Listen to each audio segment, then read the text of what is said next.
talk about you must do this, you must do standard. You must spend 2 years in the field collecting data. Now I can look at your work and say, okay, it's publishable now. Where is it publishable? Or it's not publishable. All right? Okay. There are various kind of literary works.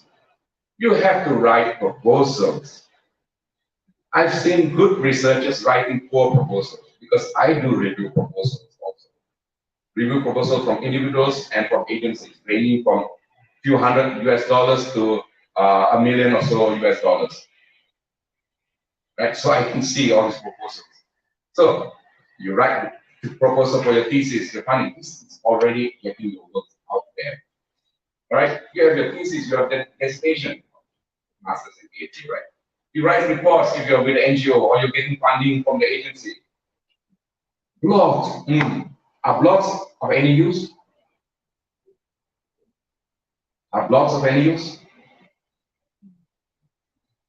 You see, there's some field researchers write blogs, their daily activities. Oh, today I got bitten by the leeches. Ha ha ha ha. Whatever. Today we missed the boat, the tree collapsed, blah blah blah blah. They wrote some story. Do you think it's useful? It is useful because it engages the wider public. I'm not good at blogs. I cannot write blogs, but I see a lot of the younger researchers doing that and encourage them because it reaches out to more people. We belong to the old school. We are dry. We are static. But these boys and girls, young, they do the Instagram, YouTube, TikTok. Go ahead, use that media. You see, always look for opportunities. All right, magazine articles. Yes, those days we had hard copy. I think the toughest paper I wrote was a magazine article. I could write science, but I could not write a magazine article because it was too dry. I don't believe in expanding the story. Oh, the crocodile was next to my book. Yeah, the crocodile there, I see it every day. But that's science, right? So you can't write all this, semi-fictitious kind of story. So the magazine had to send to another person to improve the language, to make it more appealing to the wider. And I read it, this is nonsense.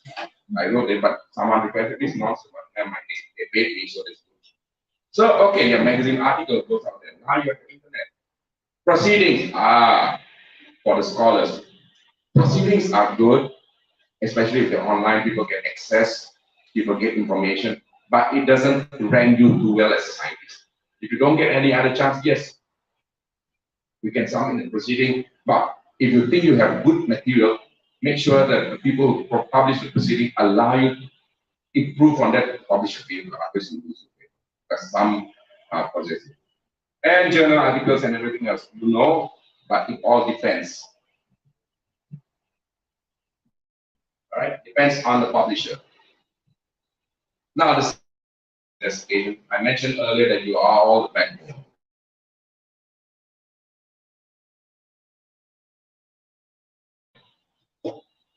Most time they say that because people do it just for the master's requirement, or I want to do conservation, I want to do more, but family obligations, I have to work. Yes, this is the reality. So the thesis and dissertation, the hard work, the research ends up in the library. Sad, very, very sad. So this is something we need to address also. And I raised these issues on a public, an international platform. So far, not been very successful to raise it to achieve a lot, but at least at some level. Now, for many of you, it's a requirement to publish. Yeah, academics, publish or perish.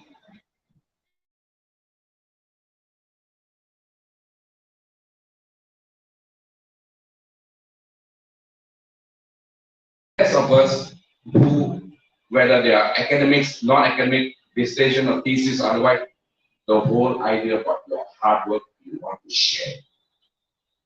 You want to share with others, whether on the same field or different field. Your hard work, you want to let them know of the findings, new or old. Old means reinforcing other people's findings, right? Lessons learned. This is something also missing in many publications. We don't write about lessons learned. What mistakes we do. What mistakes we did in our methodology. It's important. Be honest about it. Okay, I use this method. I didn't achieve the data collection. I changed my data collection. That's good because it helps others, and that's good science. And the second part of sharing is influencing. Yes, papers influence. I'm a scientist by training, but I dabble in tourism, specifically ecotourism, community-based tourism, and community-based ecotourism. Just by chance, because I was concerned about the communities living in and around the biodiversity areas. So I started expanding. So I published a few papers in some simple journal. But surprisingly, one of the paper I did on tourism is the most cited paper of all my papers. And not only that, governments, institutions are adopting it into their policy. So don't be surprised. Right? Sometimes you have